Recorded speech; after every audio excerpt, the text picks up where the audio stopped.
Con la reforma de la Puerta del Sol en 1862, y sobre todo con la construcción del segundo tramo de la Gran Vía de Madrid, la Plaza del Callao comenzó a tomar la forma y la importancia como eje central de la ciudad que ahora conocemos. Parte de esa relevancia vino dada por la aparición de los diferentes y emblemáticos edificios que la rodean, como el Cine del Callao o el que durante un tiempo fue el Rascacielos de Madrid, el edificio de la prensa.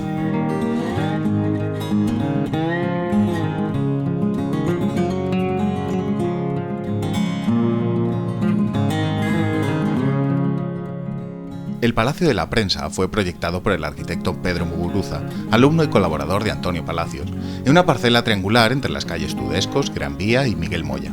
adaptando perfectamente su fisonomía a la disposición de los edificios colindantes mediante las diferentes alturas de sus fachadas.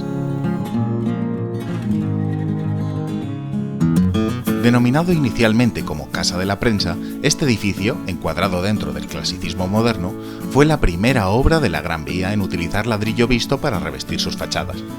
Consta de un gran torreón de 15 plantas que rompe su monotonía con arcos semicirculares a modo de arco del triunfo, así como varias filas de ventanas perfectamente alineadas con el resto de la estructura. El torreón continúa en un bloque con menor altura que armoniza con la de los edificios proyectados en esta parte de la avenida, aún en construcción por entonces. En esta parte del edificio destacan los resaltes que enmarcan varias filas de ventanas con diferentes tamaños, dependiendo de los diferentes usos a que se destinaron las plantas donde están situadas. El Palacio de la Prensa fue un encargo de la Asociación de la Prensa de Madrid para establecer en él los salones, despachos, bibliotecas, sala de billar y comedores de su sede social, que ocuparían el entresuelo y el piso principal, y a los que se accedería por la calle Miguel Moya. El tercer y cuarto piso fueron destinados a apartamentos y el resto de las plantas fueron ocupadas por viviendas, oficinas, despachos y estudios profesionales. Los locales situados a pie de calle fueron alquilados a diversos establecimientos comerciales.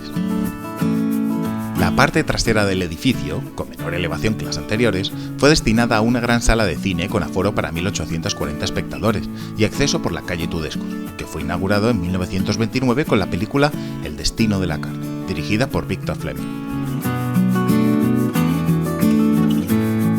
En el año 1941, el cine fue reformado, trasladando su entrada a la Plaza del Callao. Pero no fue esta su única modificación, ya que en 1954 cambiaría por completo el estilo de su decoración para convertirse, algunas décadas después, en varias salas de cine.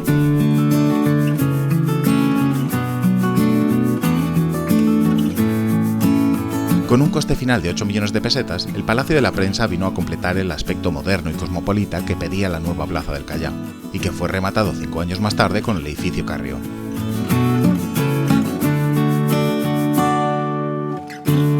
El Palacio de la Prensa es parte de la historia y la fisonomía de Madrid, y en el año 2017 fue declarado Bien de Interés Patrimonial de la ciudad y de todos los madrileños.